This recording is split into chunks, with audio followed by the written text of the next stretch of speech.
이 요한복음 17장은 예수님께서 기도하셨던 그리고 이 기도는 그동안의 예수님의 사역을 총정리하는 기도이기 때문에 우리가 살펴볼 때에 하나님의 그 마음, 예수 그리스도의 뜻, 예수님의 마음을 볼 수가 있는 아주 중요한 본문입니다. 1절부터 끝절까지 다 살펴보았으면 참 좋겠지만 또 이제 그러지 않고 예수님께서 기도하신 내용만 살펴보겠습니다. 예수님께서 이 고별서 기도와 같은 이 기도를 하셨지만 이미 고대 창세기나 신명기에서 보면 야곱이 그 마지막 때에 12아들을 위해서 이제 축복 기도하지 않습니까? 그리고 또 이스라엘 백성들을 가나안 땅에 들여보내기 전에 모세가 12지파를 위해서 축복 기도를 하는데 그 축복 기도는 기도지만 어떤 면에서는 예언적인 그러한 성격을 가지고 있습니다. 이 복음서에는 예수님의 기도가 나오죠. 그 기도가 겟세마네 기도가 나옵니다. 그런데 요한복음에는 겟세마네 기도가 나오지 않습니다. 나오지 않고 대신 이 요한이 예수님의 지금 오늘 우리가 읽었던 이 기도를 놓쳤죠.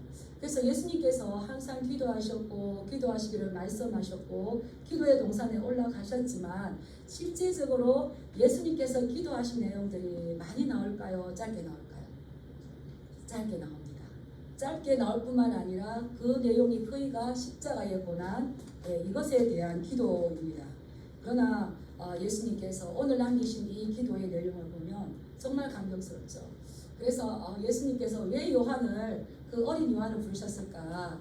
다른 제자들은 이거를 기억을 하지 못했어요. 제가 볼 때. 근데 요한은 기억을 하고 이렇게 길게 남겨졌죠. 예수님께서는 하나님께서 이 땅에 보내셨고 이 땅의 백성들에게 영생을 주시기 위해서 맡겨주신 모든 사명들을 이제 거의 마무리하셨습니다. 그리고 이제 예수님께서 곧 십자가에서 들리게 될 겁니다. 영광이 뭘까요? 영광. 하나님의 그 강체가 하나님의 그 영화로우심이 드러나는 건데 요한복음에서의 영광은 십자가에 달리심이에요. 그 십자가에 들리게 되시는 것이 이것이 예수 그리스도의 영광의 사건이라는 겁니다. 그래서 예수님께서 핍박받고 고난받고 이렇게 간 것이 아니라 이 요한복음에서는 예수님의 십자가를 예수님께서 스스로 내가 그니라 말씀하시면서 스스로 이 길을 가셨다고 그랬죠. 이 영광의 길을. 이 영광이 드러나는 건 사실은 이제 십자가의 고난이 될 것인데 그렇게 된다면 그동안 제자들과 함께 하셨던 예수님은 이 땅에 계시지 않게 된다는 겁니다. 그래서 예수님께서는 지금 목소리를 높여서 제자들이 이것을 들을 수 있도록 기도하시는 거예요. 예수님께서 이 제자들을 위해서 기도하시는데 예수님께서는 세상의 모든 사람들을 사랑하셔서 당신의 생명을 주셨지만 특별하게 사랑하는 무리가 있다는 겁니다. 복음서에 보면 예수님께서 말씀을 이렇게 하셨어요. 근데 그 말씀을 비유로 풀었어요. 비유로 푸니까 알 것도 같고 모를 것 같고 이렇게 돼요. 그런데 그 비유의 해석은 누구에게만 해주셨습니까? 제자들. 제자의 부류에 완전하게 들어오실 축복합니다. 듣기는 들었는데 몰라. 듣기는 들었는데 몰라. 제가 명절에 대해서 어떤 분하고 자기는 신앙이 좋대요. 이야기를 하는데 목사님도 말씀 많이 읽었어요. 많이 읽어서 하는데 이 말씀의 배경이 이게 기본이 안 되어 있는 거예요. 너무 마음이 아팠어요. 근데 듣고 깨닫기를 원합니다. 그러니까 다 들었어요. 나도 읽었어요. 무엇을 1000번 정도 읽었어요. 읽은 것이 중요한 게 아니라 그 말씀의 의도와 의중을 깨닫고 그 말씀을 내 마음에 품고 살아내는 데까지. 17장 2절 3절 말씀을 보면 영생은 곧 유일하신 하나님과 그가 보내신 자 예수 그리스도를 아는 것입니다. 아는 것은요 믿는 것을 말하고요 믿는 것은 순종입니다. 지식으로만 끝나면은 되지 않는 거죠. 그래서 예수님께서 특별히 남겨진 제자들을 위해서 기도하시는데 이 제자들은 하나님께서 세상에서 그들을 빼내어서 예수님께 주었어요.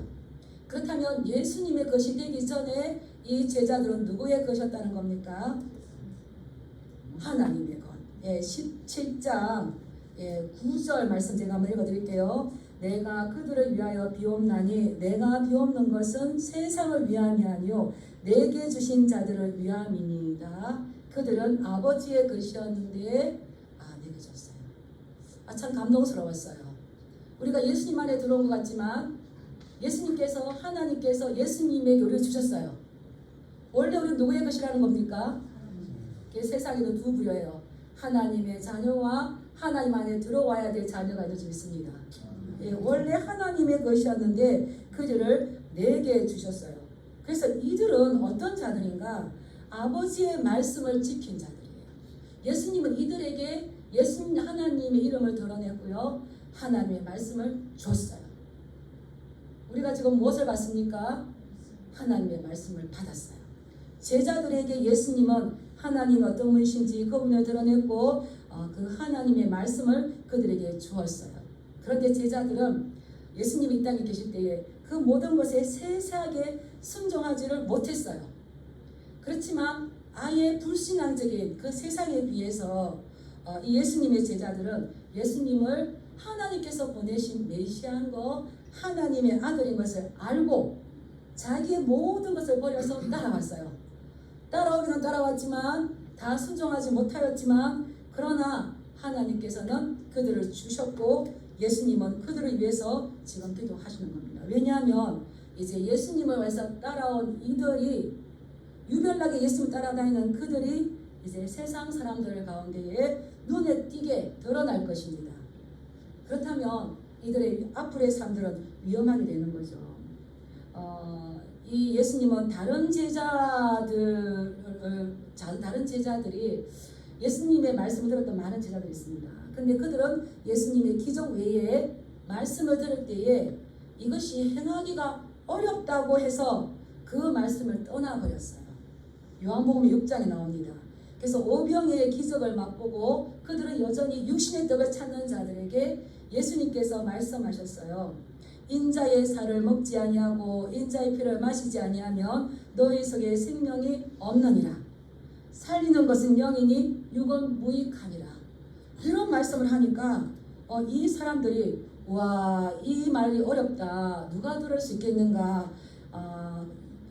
요한복음 6장 66절에 보면 그때로부터 그의 제자 중에서 많은 사람이 떠나가고 다시 예수님과 함께 다니지 아니하더라 그랬어요.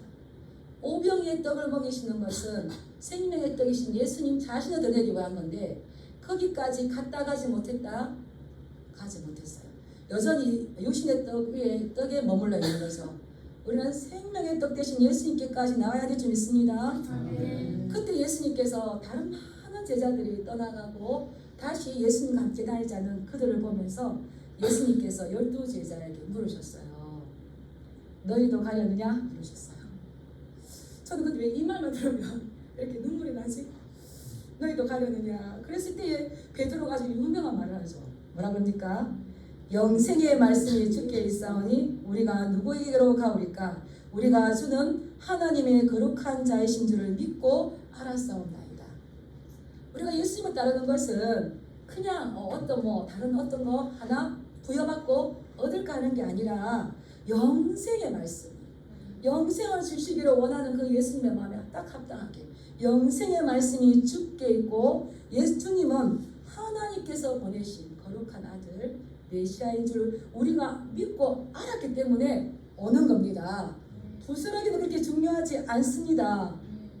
그러나 이런 고백을 했을 때에 앞으로 제자들이 당할 위협과 위험은 얼마나 큰지 모릅니다.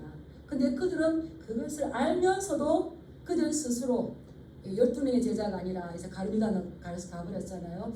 11명의 제자가 예수님과 함께하는 것을 선택했다는 겁니다. 왜 그랬을까요? 왜 그랬을까?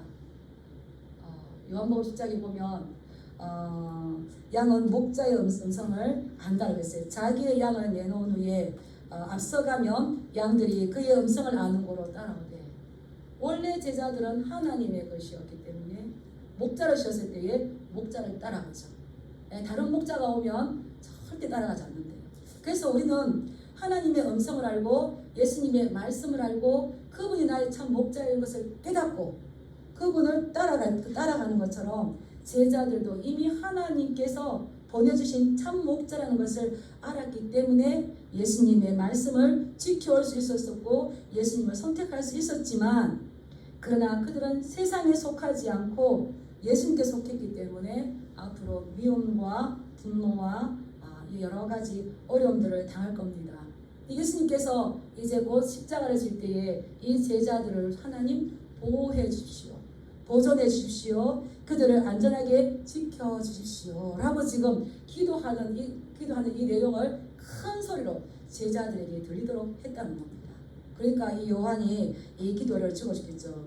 한번 볼까요? 우리 17절 11절 말씀 보면, 내가 이렇게 기도하는 것은 거룩하신 아버지여 내게 주신 아버지의 이름으로 그들을 보존하사.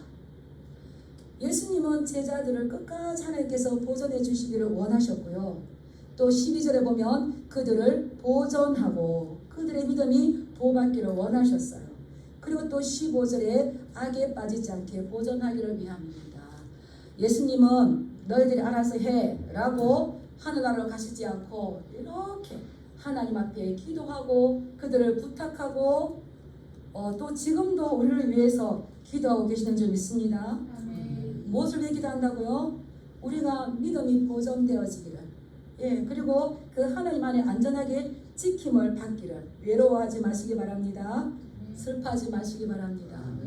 예수님이 그때도 기도하셨고 지금도 우리를 위해서 기도하고 계시죠. 그래서 예수님께서 이 제자들을 위해서 기도하신 첫 번째 내용이 뭔가, 우리 15절 말씀 한번 읽어보겠습니다. 시작. 내가 비옵는 것은 그들을 세상에서 데려가시기를 위함이 아니요 다만 악에 빠지지 않게 보존하시기를 위함이니이다. 아멘.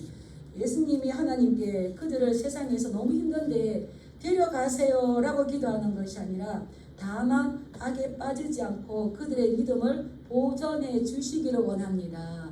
악으로부터. 악은 뭘까요? 사단, 마귀. 이제 예수님께서 십자가에 죽으시고 부활하시고 승천하시고 왕으로 등극하시면 이 세상의 임금이 쫓겨납니다. 이 세상의 임금은 누굽니까? 조심하셔야 돼요. 우리의 왕은 예수님이시지만 우리는 어디에 살고 있습니까? 사단 마귀가 통치하는 이 땅에 우리가 살고 있습니다. 근데 예수님께서 이제 십자가에 죽으심으로 부활하시고 승천하심으로 요한복음 12장 31절에 보면 이 세상의 임금이 쫓겨난다고 했습니다. 그래서 사단 마귀가 치명적인 패배를 당하겠지만 마귀가 모든 힘을 다 잃은 건 아니기 때문에 요한복음 14장 30절에 이 세상 임금이 오겠습니다. 이렇게 말씀하시는 거예요. 그래서 예수님을 따르는 자들이지만 아무런 도움이 없이 버려지게 되면 이 사단 마귀에게 치명적인 타격을 입을 수가 있다는 거예요. 그래서 예수님께서 내가 너희에게 보혜사 성령을 보내실 것인데 너희는 마음에 근심하지 말고 두려워하지 말라. 왜? 성령님이 오시면 우리를 진리로 인도하시고 우리를 보호하신다는 거죠. 그런데 또 16장 11절에 보면 이 세상 임금이 심판을 받았습니다. 그래서 우리가 이 세상에 악이 통치하는 세상에 살지만 우리가 마음에 근심하거나 두려워하지 않을 수 있는 것은 어떻습니까? 이미 이 세상에 있는 이 왕은 가짜여서 심판을 받았어요. 이미 심판을 받았음이라 완료를 했어요. 그렇기 때문에 우리가 겁을 내면 될까 안 될까요? 이 말씀이 이 세상 우리가 하나님께 들어왔으니까 믿음이 있으니까 앞으로 모든 것이 다 잘 될 거 아닙니다. 여전히 악이 통치하고 있지만 그러나 이 세상에 임금이 오겠지만 이 세상 임금은 이미 심판을 받았습니다. 그래서 가짜를 보고 놀라는 것은 아니죠. 어떤 분이 그러잖아요. 종이 호랑이를 보고 놀라는 거. 그래서 가짜를 보고 우왕좌왕하면 될까 안 될까요? 안 되는 거죠. 그래서 예수님께서 이 요한복음 14장 16절에 계속 보면 너희가 그러할 수 있도록 나의 계명을 지키고 나를 사랑하라. 우왕좌왕하지 않고 근심하고 두려워하지 않을 것은 나의 계명을 지키라. 나를 사랑하라. 그래서 14장 21절에 나의 계명을 지키는 자라야 나를 사랑하는 자니 나를 사랑하는 자는 내 아버지께 사랑을 받을 것이요 나도 그를 사랑하여 그에게 나타내리라.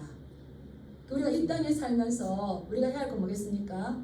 아버지의 계명이 뭔지, 예, 그 계명을 가지고 하나님 앞에 말씀으로 나가서 아버지를 사랑하고 또 지체들을 사랑하는 것이죠. 그런데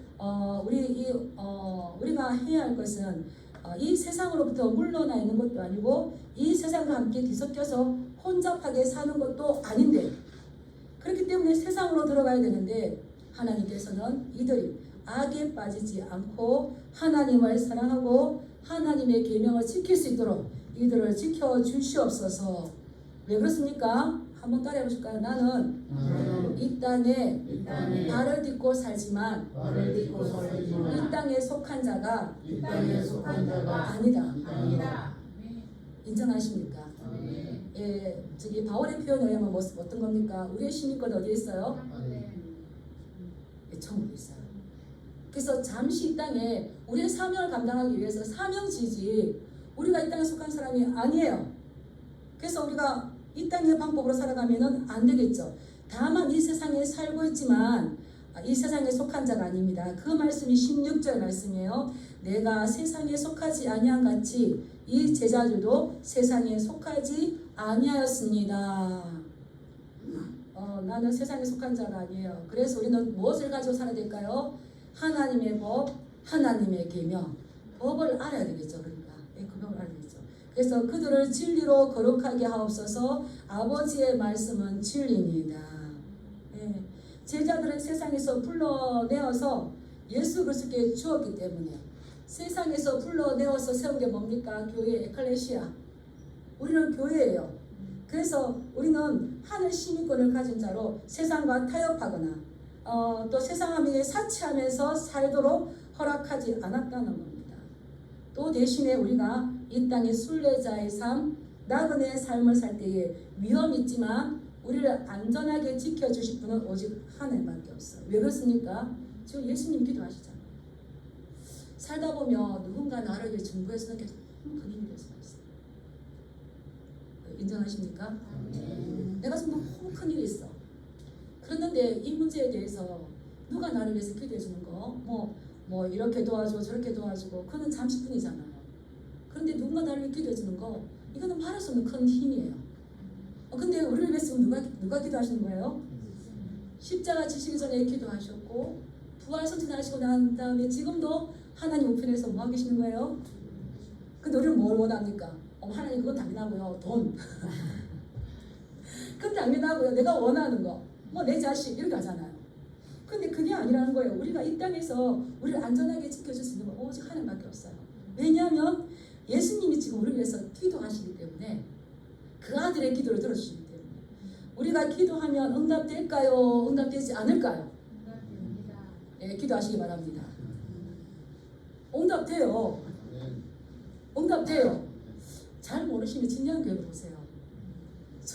제가 이번에 이제 갔잖아요. 여기 친정에 가고 사촌이 제가 없는 사이에 진양교회로 왔었나 봐요. 왔어서 하는데 이제 옳게 하고 사촌 동생이 막 난리가 났어요. 진양교회 비포를 보지 않았으면 말을 할 수가 없어요. 맨 처음을 봤을 때 침실할 때는 이야 진짜 심하다 그렇게 말했었는데 지금은 이보다 더 예쁠 수가 있을란가 그렇게. 그래서 우리 성도님들이 다 수고하셔서 이렇게 다 기도하시기 바랍니다. 우리를 안전하게 도우시고 우리의 희망과 우리의 미래는 다른 게 없어요. 오직 하나님의 손에 있는 줄 믿습니다. 예, 그런데 그러한 자들이 해야 할 것은 먼저 자기 자신을 거룩하게 하는 거예요. 우리 17절 말씀 읽어보겠습니다. 시작. 그들을 진리로 거룩하게 하옵소서. 아버지의 말씀은 진리이니이다.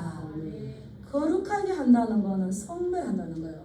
하나님께서 우리를 거룩하게 하시고 성별하시는데 하나님의 자녀가 또 하나님의 그 제자가 되기 위해서는 그냥 덤벼들면 안 돼요. 그냥 덤벼들면 안 돼요. 하나님께서 예수님을 보낼 때에도 성별해서 보내셨어요. 19절에 보면 그들을 위하여 내가 나를 거룩하게 하오니 예수님께서도 자신을 성별하셨어요. 그래서 그들이 예수님이 보내는 제자들도 거룩하여지기를 원하는 거예요. 거룩하다는 것은 구별되어지다, 성별되어지다는 거예요. 우리가 그동안 이 거룩은 그냥 성경의 저 어느 한 모퉁이에 나오는 말씀으로만 생각했지만 사실 성경에서 지속적으로 우리에게 요구하시는 건 뭘까요? 거룩입니다. 이 거룩은 우리가 성령님이 우리 속에 들어왔기 때문에 우리가 하나님이 기뻐하는 걸 기뻐하게 하고 하나님께서 좋아하는 걸 좋아할 수 있도록 우리를 거룩하게 만들어 가잖아요. 근데 우리가 지속적으로 힘써야 될 게 뭘까요? 거룩인 거예요. 하나님께서 이스라엘 백성들을 부르시고 시내 산에서 그들에게 말씀하실 때 가장 먼저 말씀하셨던 것이 그들이 구별되어야 된다는 거예요. 그래서 성경 중에서 가장 먼저 쓰여진 성경이 뭘까요? 레위기입니다. 레위기. 예. 레위기 19장이 거룩장이라고 그랬잖아요. 근데 그 외의 말씀도 제가 한번 찾아봤습니다. 레위기 11장 44절에 보면 나는 여호와 너희의 하나님이라 내가 거룩하니 너희도 몸을 구별하여 거룩하게 하고. 거룩한 것은 어떤 영적인 뿐만 아니라 무엇을 거룩하게 해야 된다는 겁니까? 몸을 구별하여서 거룩하게. 우리의 몸도 하나님과 하신 성전이잖아요. 거룩하게 구별하시기 바랍니다. 가야 될 것, 가지 말아야 될 것, 뭐가 되고 먹지 말아야 될 것, 입어야 될 것, 입지 말아야 될 것, 그런 것을 거룩하게 구별해야 되는 거죠. 레위기 11장 45절에 나는 너희 하나님이 되려고 너희를 애굽 땅에서 인도하여 낸 여호와라. 내가 거룩하니 너희도 거룩할지어다. 왜 우리가 그렇게 해야 되겠습니까? 우리의 아버지 하나님이 거룩하신 분이라는 거예요. 네. 자녀가 부모가 자녀를 보고 기쁠 때에 나의 좋은 점을 닮았으면 너무너무 기쁘잖아요. 우리 기쁘잖아요. 그러니까 하나님이 거룩한 나 여호와가 거룩하니 내가 거룩하니 너희는 아무렇게나 아니죠. 닮으라는 거예요. 그래서 이것을 베드로는 뭐라고 했냐면 베드로전서 1장 16절에 기록되었으되 내가 거룩하니 너희도 거룩할지어다. 다른 데 안 나와요. 계속 나와요. 바울도 데살로니가전서 4장 3절 이렇게 말했어요. 하나님의 뜻은 이것이니 너희의 거룩함이니라. 하나님의 뜻을 어떻게 알고 합니까? 말씀에 다 기록되어 있습니다. 그래서 거룩한 사람은 하나님이 사랑하면 그냥 그것이 좋아져요. 하나님이 미워하면 그것을 어떤 일이 있어도 그것을 같이 미워하게 됩니다. 예, 이것이 하나님의 거룩을 따라가는 거죠. 그래서 하나님께서 예수님을 거룩하게 성별하여서 이 땅에 보내신 것처럼 하나님을 예수님도 우리를 성별하여서 보내신다는 겁니다. 우리 하나님께서 미워하시는 것이 있는데 뭘 미워하시는가? 성경에 나왔을까요? 안 나왔을까요? 어느 분들은 성경을 굉장히 애매모호하게 아주 추상적으로 믿어요. 근데 성경은 구체적으로 말씀하세요. 우리 잠언 6장 한번 보겠습니다. 참고 말씀 주세요. 6장 16절에 19절 같이 한번 읽어보겠습니다. 시작.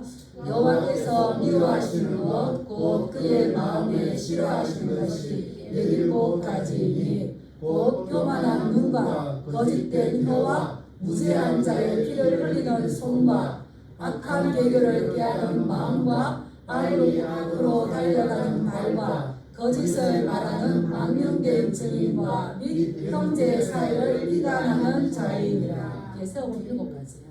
예, 그래서 하나님께서 우리를 성별하셨는데 우리가 교만한 눈, 거짓된 혀, 무지한 자의 피를 흘리는 손, 악한 계교를 꾀하는 마음, 또 그 악으로 빨리 달려가는 발, 거짓말하는 증인, 형제 사이를 이간하는 거 하나님께서 기뻐하실까요? 기뻐하지 않는다는 겁니다. 그렇다면 하나님을 닮은 우리도 이런 것들을 볼 때에 저것이 나에게 이익이 되니까 같이 거짓해야지, 같이 깨를 해야지. 그러면 우리 또한 같이 하나님 미워하는 곳에 간다는 겁니다. 그래서 우리는 우리를 거룩하기를 원하시는데 하나님께서 기뻐하시는 걸 기뻐하시고 하나님께서 좋아하시는 걸 좋아하시고 하나님께서 원하시는 것을 행동하시고 하나님께서 싫어하시는 것을 우리도 싫어하시길 주님이랑 축복합니다. 예, 이렇게 우리를 성별하셨어요. 얼마나 좋아요. 그래서 하나님과 교제하게 하셨어요. 그런데 하나님께서 우리를 성별하신 목적은 18절에 있습니다. 우리 18절 같이 한번 읽어보겠습니다. 시작. 아버지께서 나를 세상에 보내신 것 같이 나도 그들을 세상에 보내었고. 아멘. 이 성별하시고 구별하신 목적은 우리를 파송하셨다는 거예요. 세상에 보내셨다는 건 뭘까요? 우리를 예수 그리스도의 증거자로 보내셨다는 거예요. 그런데 우리가 거짓말을 하고 악한 길을 꾀하고 이 악으로 빨리 달려가고 그런 자의 이 말을, 이 전도자의 그러한 자의 말을 믿어줄까요? 가난과 고난과 핍박과 하물며 죽음조차도 그도 굴하지 않고 나아갈 때에 와, 저기에 정말 생명이 있나? 그 듣는 사람들은 우리는 이렇게 살아가는 법을 배우는데 정말 저기에 생명이 있지 않으면 저들이 저럴 수 있을까? 그걸 놀란다는 거죠. 그래서 우리를 구별하시고 크게 머물러 있는 것이 아니라 우리를 보내셨다는 거예요. 아버지께서 나를 세상에 보내신 것 같이 나도 그들을 세상에 보내었고, 왜 보냈을까요? 따라하겠습니다. 증인의 삶을 살아라.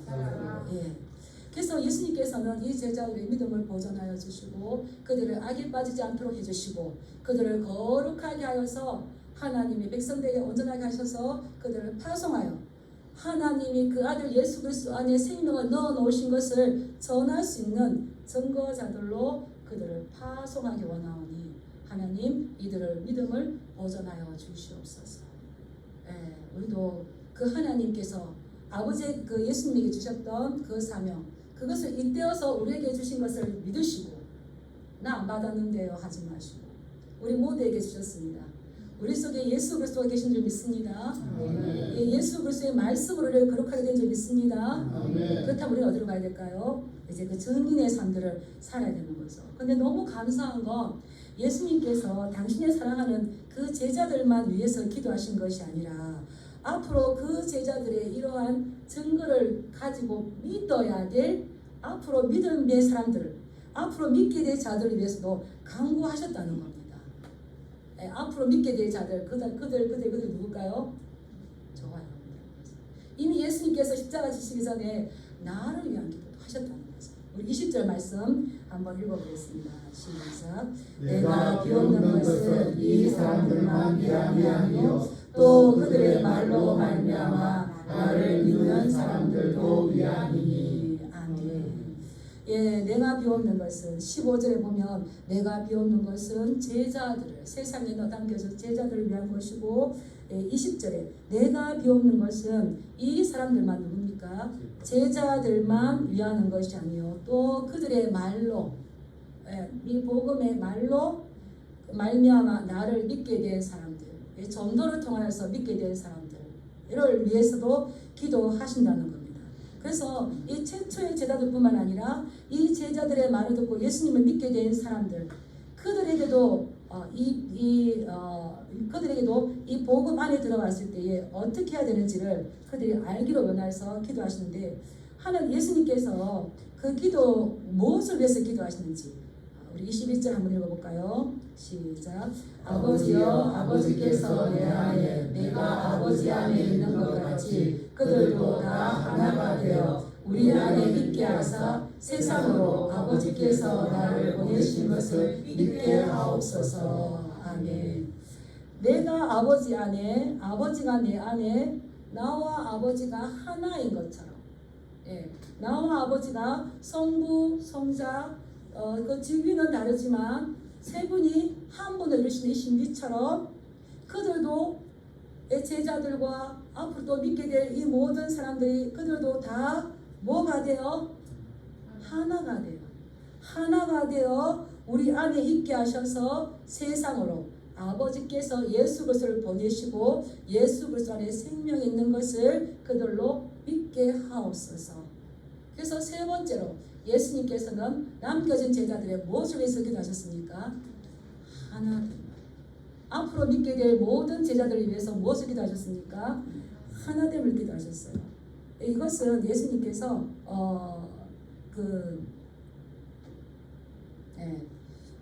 제자들을 위해서도 기도하셨는데 11절 말씀 한번 올라가 보겠습니다. 11절 시작. 나는 세상에 더 있지 아니하며 그들은 세상에 있사오고 나는 아버지께 거하나니 거룩하신 아버지여 내게 주신 아버지의 이름으로 그들을 보존하사 우리와 같이 그들도 하나가 되게 하옵소서. 남겨진 제자들에게도 예수님께서 우리와 같이 그들도 하나가 되게 하옵소서. 이렇게 말씀하셨어요. 그래서 예수님께서 제자들과 앞으로 믿게 될 우리들에게 계속적으로 요구하시는 것은 무엇일까요? 우리가 어떤 자격과 어떤 다른 것들과 어떤 목적을 이루는 것이 아니라 우리가 힘쓰고 애쓰고 서로 만들어가야 될 건 뭐겠습니까? 예, 누구 안에서? 안에서. 그래서 이 하나됨을 이룰 때에 그게 모델이 있다는 거예요. 하나됨을 이룰 때 목사를 중심으로 하나됨을 이루면 될까요? 안 될까요? 아버지와 내가 하나인 것처럼 삼일체 하나님께서 한 분이셔서 서로 트러블도 없으시고 태초부터 지금까지 영위해 오시는 것처럼 우리가 하나 되는 모델은 하나님과 예수 그리스도의 하나 되심이라는 거예요. 그들을 진리로 거룩하게 하옵소서. 아버지의 말씀은 진리이니이다. 나는 곧 길이요 진리요 생명이니. 그래서 우리가 하나됨의 모델은 누가 되어야 되겠습니까? 예수. 모든 상황 가운데에서 내 마음과 내 생각이 중요한 것이 아니라 예수님이라면 어떻게 하실까? 이것을 끊임없이 생각하시기 바랍니다. 그래서 하나 되는 건 굉장히 중요한데 누구를 중심으로가 아니라 말씀을 중심으로 하나님과 예수님이 하나 되신 것처럼 그 우리 속에 부어진 이 성령으로 인하여서 우리가 서로 하나됨을 이루어가야 될 줄 믿습니다. 예. 그리고 또 이 하나됨의 기준은 무엇이냐면 그들로 진리로 하나 되게 하옵소서. 아버지의 말씀은 진리입니다. 제가 아까 이제 명절에 어느 분과 만나서 이야기했었는데 좀 마음이 아프다고 했잖아요. 그러는데 이야기를 하는데 뭐 저는 목사니까 말씀을 이야기하겠죠. 그런데 그분도 성경을 아는데 뭐라고 하냐면 목사님은 말씀으로 살면 된다고 믿습니까? 하시는 거예요. 목사님은 말씀으로만 살면 된다고 믿습니까? 안 맞는다는 거예요. 그래서 이게 이제 우리의 문제구나. 알고 듣기도 하고 예배를 하지만 지금 내 앞에 문제가 있었을 때는 말씀으로 살면 목사님 너무 답답합니다. 목사님은 말씀으로 살면 된다고 믿습니까? 우리 성도님에게 여쭤볼게요. 말씀으로 살면은 망합니까? 우리 노계선 집사님 살짝 미소를 지으시는데 근데 우리가 여기에서 그 답을 가지지 않으면 비슷하게 가요. 비슷하게 가는 건 가짜입니다. 모조품입니다. 저는 우리 사랑하는 성도님들이 말씀을 살지 못하죠. 그렇지만 무엇을 원합니까? 말씀에 대한 우리의 태도, 그 말씀대로 살아가려고 하는 그 몸부림, 그 발부둥을 보신다는 거죠. 그 제가 마음이 너무 답답해서 너무나 사랑하고 너무나 귀하게 여기고 그러는데 그 내가 생명의 떡, 육신의 떡 그 이상을 넘지 못하는 것을 볼 때에 정말 이렇게 마음이 아팠어요. 우리가 하나 되게 하는 것, 우리 하나님과 예수 그리스도 하나 되시고 우리가 또 서로 하나 되게 하는 걸 무엇이 기준으로 되었을 때입니까? 말씀이 기준으로 되었을 때. 그래서 우리는 이 진리의 말씀 오늘날 나에게 어떻게 다가오고 무엇을 깨닫기를 원하시고 무엇을 말씀하시는지 귀담아 들으시고 옥토 되시길 축복합니다.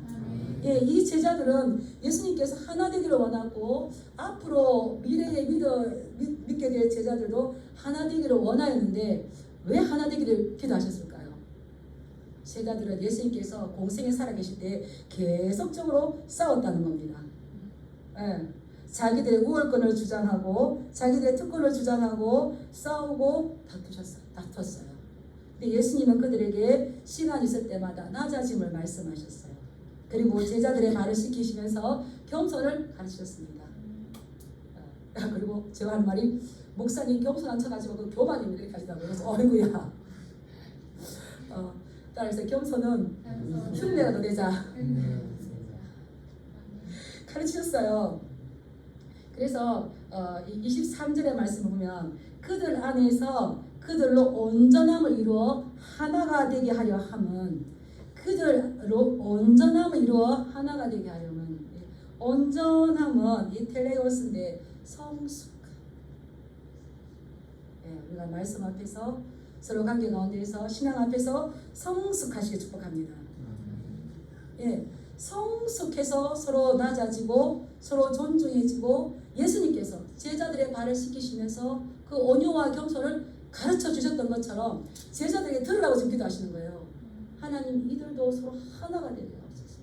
이들로 통해서 복음을 듣고 들어올 그들도 하나가 되게 하옵소서. 그래서 이 하나 되는 거는 서로 연합. 나를 따르라가 아니라 서로 각자 다름을 인정해주면서 존중해주면서 서로 연합을 이루어가는 거예요. 은사와 달란트가 서로 다르기 때문에 그걸 통해서 하나 되는 통일을 이루어가는 거예요. 이거를 지금 제자들 위해서 기도하시고 우리를 위해서 기도하는 거죠. 그래서 내 자신이 영적으로 성장하며 성숙해 나갈 때에 하나됨을 이루어 나갈 수 있을 줄 믿습니다. 그들로 하여금 온전함을 이루어서 하나가 될 수 있도록 도와주시옵소서. 그래서 예수님께서 이제 곧 십자가에 가실 건데 제자들이 하나 되지 못하면 늘 마음 아팠어요. 저는 이 말씀을 읽으면서 생각합니다. 부모가 제자들 아이들 놔두고 먼 길을 떠나요. 부모가 아이들 놔두고 먼 길을 떠나요. 그럼 아이들에게 뭘 말할까요? 그렇죠. 그게 오늘 말씀을 통해 보면 뭐겠습니까? 하나됨을 이루어라.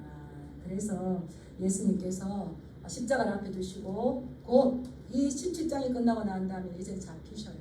그 마지막 기도하실 때에 하나님께 기도하셨던 거 그들이 악에 빠지지 않도록 도와주시고 그들을 말씀으로 거룩할 수 있도록 말씀을 기준으로 저들이 거룩할 수 있도록 그리고 저들이 하나됨을 이루어서 내가 사역한 이것들을 그들이 이때어 사역할 때에 풍성한 사역을 할 수 있도록 저들을 진리의 말씀으로 지켜주시옵소서라고 기도합니다. 그 내용이 오늘 우리에게도 동일하게 요구하신 줄 믿습니다.